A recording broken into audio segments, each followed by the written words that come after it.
I have not prepared for a formal speech, so don't expect too much. We can make our life simple, and we can also make our life very complicated. My observation is we are making our life unnecessarily complicated. As the Dalai Lama repeatedly says, let us simplify our life and get rooted in oneself, then getting too distracted to the outside things. And I will, as a student and follower of His Holiness the Dalai Lama, I would try to highlight 3 points, especially the first 2 points, and which is very relevant to all of us, you and me. And His Holiness the Dalai Lama says, I am a human being, so I have a human responsibility. I am a religious person, so I have a religious responsibility. I am a Tibetan, so I have a responsibility for the Tibetans. So I think this is true to all of us. And out of which he thinks that the most important thing is the first one, the human responsibility. Because when you talk about Tibet, it is a small thing. Even when you talk about religion, it doesn't cover whole humanity. And then there are so many different religious traditions. But when you talk about humanity, it covers everybody. So it is with this thinking and with this kind of 3 kind of missions he travels around the globe. Out of which, as I said, the most important thing is the human well-being, the human values. So there I was saying that we need to be a little bit more simple, in the sense, first you need to know what is it that we want in our life. Of course, there are so many things that we want in our life, but what is it that is the most important thing for a human being, as a human being, not as a cow or a dog, or but as a human being. Because in many cases, sometimes we lead a dog's life, or even worse than that. I mean, even dog's life is not necessarily bad, but in a little bit bad sense. So let us, the first thing is, be a true human being. Of course, we will all say, oh yeah, I'm a true human being. Not in terms of how you look, but in terms of your thinking. Human beings have this very special, sophisticated human intelligence, brain, which no other animals, no species have that sophisticated human brain. But this brain or human mind has tremendous potential and capacity. By itself is neither positive nor negative. It's just a given potential. It's just like the nuclear energy. Now, where are you going to use that energy is up to us. The nuclear energy, if used in the positive sense, we have this light, we have air conditioning, a source of power, energy, so many good things. But used wrongly, make a nuclear destructive bomb, drop it on the head of millions of innocent people. That's what we are doing. But this destructive nuclear bombs and so forth does not fly by itself, does not go by itself. And our human mind is so smart that realizing that these machines don't go by itself, now we have started making what they call as smart bullet, a bullet that would chase the enemy. Can you imagine?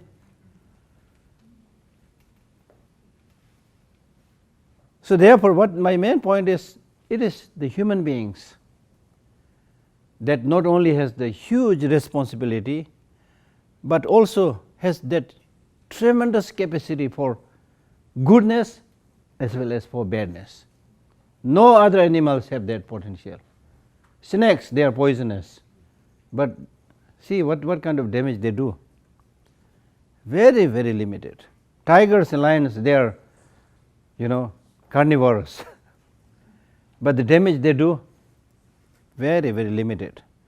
So when we talk about environmental degradation, air pollution, water pollution, who is doing that?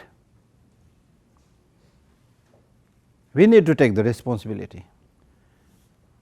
And to be good and to bring peace and happiness is something that is within our reach. But we don't like sit down and think your main responsibility. And just like small kids, we are distracted by small machines, shiny gadgets, and spend all our life,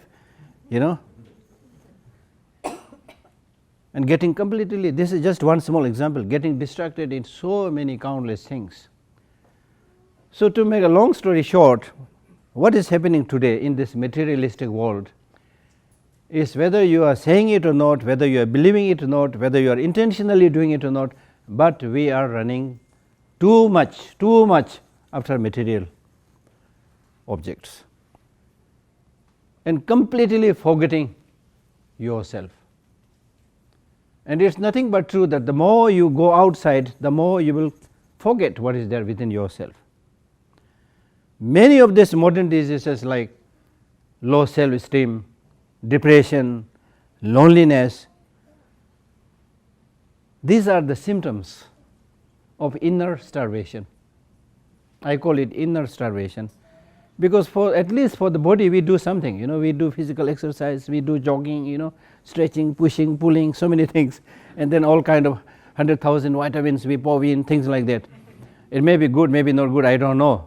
That also has to be judged a little bit. Too much is bad for everything. Anyway, but for the mind, what are we doing? For the precious mind, the mind which is our boss. Your boss is not your husband, not your wife, although we say my boss, and you point towards your husband and wife. No, they are not your boss. Your boss is your mind, because it is your mind which is dictating you all the time. Go there, don't go there, eat this, don't eat this. This silent, invisible, colorless, shapeless mind is completely controlling your life. It is your boss. And it is without doubt that if somebody is your boss, the boss naturally has to be good. Whether it's your company boss or your boss in the form of your president, your prime minister, it has to be good. It has to be good means it has to be compassionate. Somebody who really cares about the well-being of the majority. That's the most important thing. In the Buddhist teaching, there is a teaching which says, if you have one practice in the palm of your hand, you have all the practices in the palm of your hand. And what is that practice? Compassion. And what is compassion? The wish to remove sufferings of all sentient beings. Very powerful emotion, positive emotion. And that has to be there. Because the purpose of human, what is the purpose of human life? Purpose of human life is not just to eat and sleep and then go away. The purpose of human life is to produce more smiles on the face of others. The purpose of human life is, as the Dalai Lama says, if it is possible for you to help others, help them. If it is not possible for you to help others, at least refrain from harming them. Very simple, that's what I am saying. Make it simple, you see. That's the core of teaching of all the major religious traditions. If it is possible, help them. If not possible, at least don't harm them. Leave them in peace. And we can do that. And don't think that sometimes people say, oh, today we are living in a world where the world is moving like a big machine and we are just small cog, helpless small cog. No, it is not. If that small cog does not operate, the giant wheel will stop moving.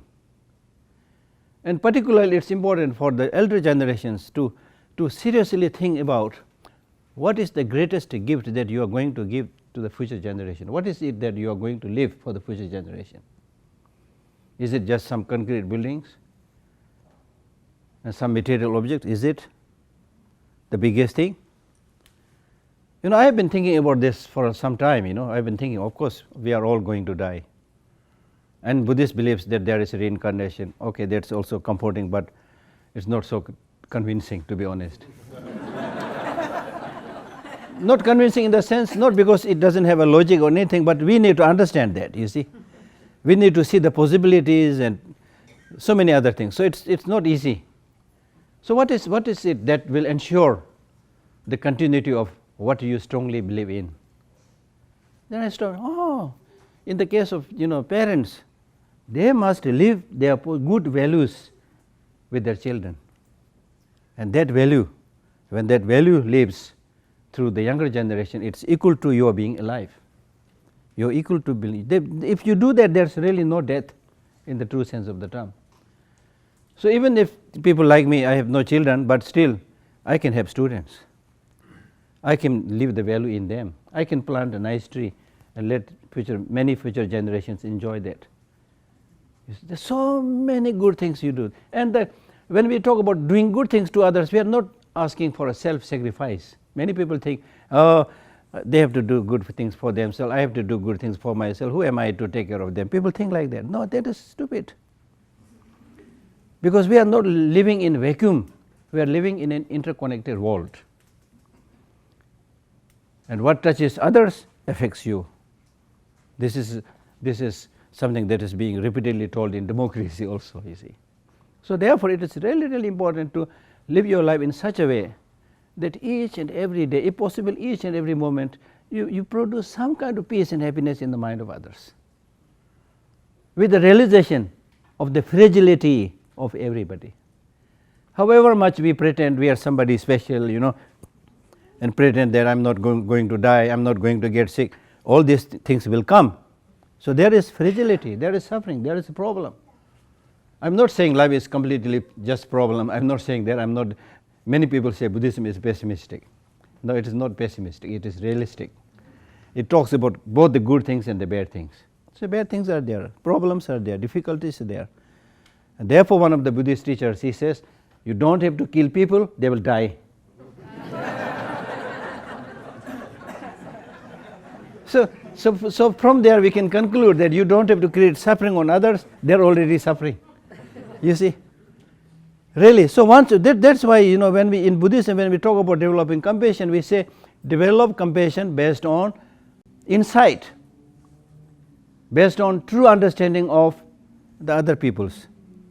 And these days we talk so much about empathy, which means walking in other people's shoes. You see?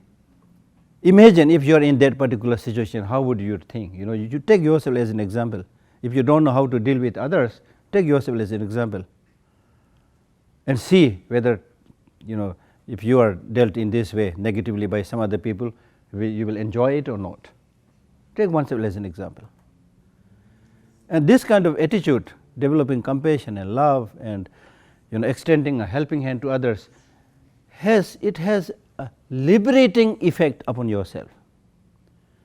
It is not only taught in Buddhism, but it is now found in science. And I had the privilege of attending Buddhist and science workshop several years back near New York. And then the scientific finding says those people who make more self-references and keep on talking about I, me and mine, they are prone to all kind of sicknesses, including heart attack. This is exactly what is explained in Buddhism. This is so because when you just talk about yourself, I, me and mine, your focus becomes very narrow. You develop that tunnel vision, and within that narrow focus, even if there is a tiny small problem, you tend to see it as of unsurmountable magnitude. Oh, I am the most unfortunate one who is suffering this, I am the only one who is suffering. No, you're not the only one. Open up and see a little bit. There are many, many people who are suffering much, much more than yourself. And in this kind of talk, sometimes I tell people, you are very fortunate. You are very fortunate. So I tell them, please think about the positive things. Don't just keep on highlighting the bad things, negative things, because you will spread out that negative attitude, which will then become, source for depression, loneliness, and so forth. Think about, share the good news. When I said this at one place in Russia, there was one lady who said, Geshe, I have nothing, I am a poor woman. I said, what? You have nothing? I see you have 2 eyes intact. Yes, I have that. 2 hands intact, 2 legs intact. That's the greatest gift that we have. You see, we have the greatest gift, you see. And then even in the case of people who have a little bit physical problem, They have the greatest gift of the mind. So when we have this, we can do anything. And in fact, just before coming here, I was at lecture and I was sharing this to my friends there, that it is not the physical disability, it is the mental disability.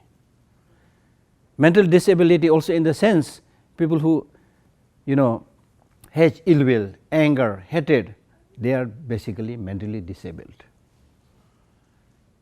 So therefore in Buddhism we talk about removing the destructive emotions and enhancing and cherishing and developing the positive emotions. So transforming yourself, we talk so many things about the human right, which is one of the topics suggested, human right, then Buddhist practice of compassion and mindfulness, all these things. There are so many different topics, but one thing that you can easily do is the source of all these positive qualities is transformation of your mind. Recognizing the destructiveness of the destructive emotion and reduce their intensity. If possible, completely eliminate them. If not possible, at least reduce their intensity. And then increasing the positive emotions like love, compassion, wisdom. Make friendship with positive emotions. The more you do that, the more you will see you will not only become physically healthier, but materially also you will become wealthier. It's not so much about how much money we make, it's also how you are spending them, your lifestyle, you see. So because of wrong ways of life, wrong lifestyle, wrong food habit, we're just throwing the money like that. Then we say, oh, I don't have money. Then you have to work like a donkey. Sorry, my language may be not so nice, but I'm trying to tell you the truth, you see, really. So therefore, once you have this mental well-being, love, compassion, as somebody said, love is something that the blind can see and the deaf can hear. It's that kind of emotion, you see. Look at this rapport between a mother and her child.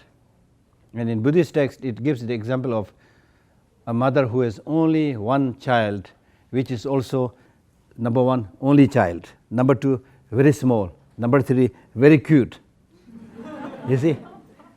Very cute. So when mother has this kind of little child, she is all for this little child. She is ready to sacrifice her life for this child. So similarly, it's only a question of training. If we train our mind, then we will see everybody cute, lovely. Yeah, it's not so much about how physically you look, what is the style of your nose, mouth. It's not so much about that. Honestly, it's how you see this. The beauty lies in the eye of the beholder, as we say. And I've seen mothers whose child may not be necessarily very cute, as we normally understand,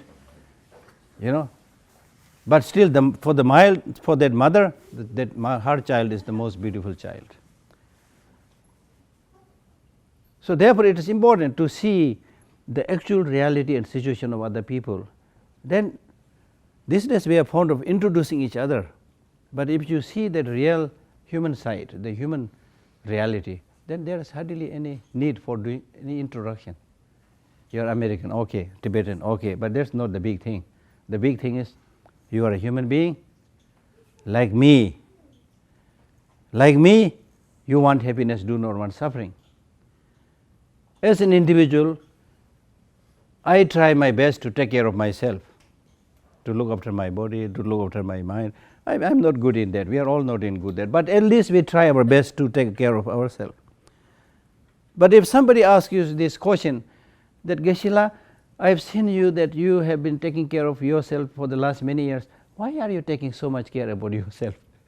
Except if somebody out of the blue asks us this kind of strange question, then you can give many answers. But if you give an answer saying, I take care of myself because I'm a very special person, or I am a professor in a university, there's an answer but not the correct answer. The right answer is, I take care of myself because I want happiness, do not want suffering. That's the correct answer. So similarly, you take care of others because they also want happiness, do not want suffering. Then you will say, oh, it's too much. They'll take care of themselves, I will take care of myself. You are saying this because you are not seeing the connection. It's like saying, when my leg is hurt and needs some massaging or something, and the hand says, no, I don't want to help. Leg is leg, this is hand, But the hand goes down to the leg, which is hurt, because they are connected. So we are like legs and hands, especially in today's world. I may know you or not know you. I may live like several thousand miles away, but what you do impacts me today, and impacts the whole world, the whole environment. You see. So therefore, if we forget this one thing, there's taking the responsibility of looking after well-being of the whole planet, the whole humanity. If we forget this one thing, then whatever you do will not be right. It will be really, really difficult to. You talk about like doing this construction, this big plan, that big plan, but at the end of the day, it will fail. And I'm sure that we all have so many examples of even leaders who don't have that kind of positive attitude, and then does many things which brings more misery and suffering for people. So therefore, as a human being, that's the most important to, as and when you see somebody, don't just make this division. Try to laugh, smile, be welcoming. You see, it's not sure when are we going to meet again. As simple as that. You see, as simple as that's what is taught in Buddhism. You should be very good to your family members, because it's not sure when will they go. As simple as that. Therefore, be nice while you are living together. Be nice. Be nice. So similarly, whenever you meet some people, try to be nice. That's the meaning of life. Wherever you go, if you have people who are smiling, who are helping, that's called heaven. Heaven is not a special place where with a lot of practice you reach there. We do talk about these things, but heaven a kind of heaven, element of heaven, test of heaven can be tested here while we are here on the ground. And if you don't do these practices at the human level, you talk about big things, whichever religion you belong to. You talk about becoming Buddha, you talk about becoming, meeting the God, whatever you want to talk. It's not that simple. So the start has to be made right from the beginning level, the common sense level. So that is one very important point that His Holiness shares wherever he goes, and therefore I think this is, of course, for me also this makes complete sense, and it's very important. Then the second point on which he speaks about is religious harmony. Even today, religions play a major role. There are millions of people follow different religious traditions. So therefore, it is important to maintain their religious harmony. Unfortunately, sometimes even religions, which is supposed to bring more love, more compassion, more harmony, becoming dividing force. It is nothing but a human tendency. You tend to glorify only what you have and ignore what others have. And whatever I have is the best. Whatever you have, not so good. That attitude is there with all of us. So therefore, to solve this problem, His Holiness the Dalai Lama gave a very good, suggestion where he said, imagine a garden which is only one colored flower, red flower. It's okay, but not very attractive. But if that garden has many flowers of many different colors, many people will get attracted to it. Some like red flower, some white flower, some black flower, things like that. I've seen a black rose in India, in a garden which is called rose garden. Yeah. So that is it. And likewise, when you go to a departmental shop, if it sells only shoes, then you can go there only to buy shoes. But if it is a shop which has so many varieties, then varieties of people will be benefited. Similarly, when we go to eat something, if there are many dishes, people can choose. If there is only one dish, there is not much to choose. So the very question, which religion is the best religion? Stupid question. It's like saying which medicine is the best medicine. We cannot say this medicine is best because it's the most expensive one. that medicine is good for you, which cures your particular illness. So from that point of view, that medicine is best for you, but because that medicine is best for you, you cannot say that medicine is best for everybody. So different people, depending upon their mental disposition, their sickness, their way of thinking, different religions are helpful, useful, and it has been so for so many generations. So therefore we need to understand that these different religious traditions are different flowers, different dishes of food, different things that is available in the market. So with this kind of understanding, then you can see the richness. That's why this pluralism in religion is so important. So that is a little bit about religion. I don't want to talk too much about it. So therefore, I should stop and have more questions, So therefore, to summarize, life is short. We are not going to live forever. We don't have even example of one single person who lived forever. If you give me that example, I'll give you some big prize. See, so life is short. And in our case, we already spent a big chunk of that life. Okay, I wish that we all live long, healthy, happy. Of course, that's what we all aspire, but there is no certainty. So therefore, once this is the realistic way of thinking. It's not just to unnecessarily frighten you, because if you are realistic, then you will be realistic. You lead a realistic, beneficial, happy way of life. And normally we are not realistic. We pretend. Pretension will not solve the problem. And I have seen this many times when I am traveling, checking in a nice hotel or flying. So in the beginning, for example, when I checking in a, say when we are like boarding a flight. So in the beginning, we don't know each other. So people always not so, friendly. I'm not necessarily very negative, but not so open. So at the most they will say, hi, good morning. Most of them will not say anything, just go.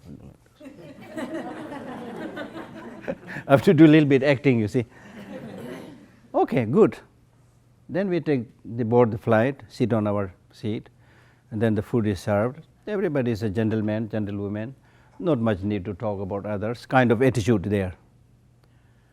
Then when you are in the space, sky, flying, suddenly the pilot announces, ladies and gentlemen, we are entering the turbulent zone. Tie your belt. Expression changes already. Starts looking towards each other. And when there is a real turbulence, then people start craning their neck and trying to smile, things like that. You see? That's the thing. When you encounter a problem, when you encounter a tragedy, then pretension will not help. You see? So therefore, it is really, really important to be realistic. That will completely change your life. Otherwise, if we spend our whole life just running and running just for oneself, running for others is good. Making too much money for others is good. But making too much money just for oneself. The world is ruled by, generally speaking, as far as my understanding is concerned, a small percentage of rich people is enjoying the wealth of the world today. I am not against them, but that is the reality, you see. And then the millions, and I myself know, I live in India, millions, they hardly have anything. So let us have some feeling for these people, do our small bit, and we can change. And once you do that, it's nothing about religion, it's just human nature. If you just share something which you have and other people smile and happy, you get tremendous amount of happiness, genuine satisfaction. That genuine mental satisfaction is called happiness.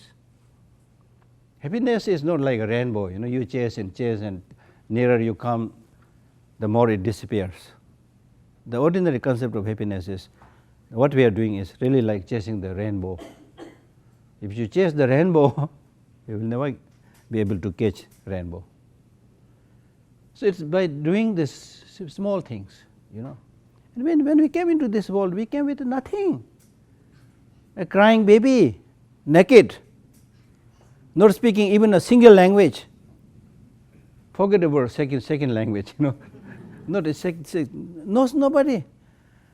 There is a joke, which is actually a joke, but it's really, you know, says the truth.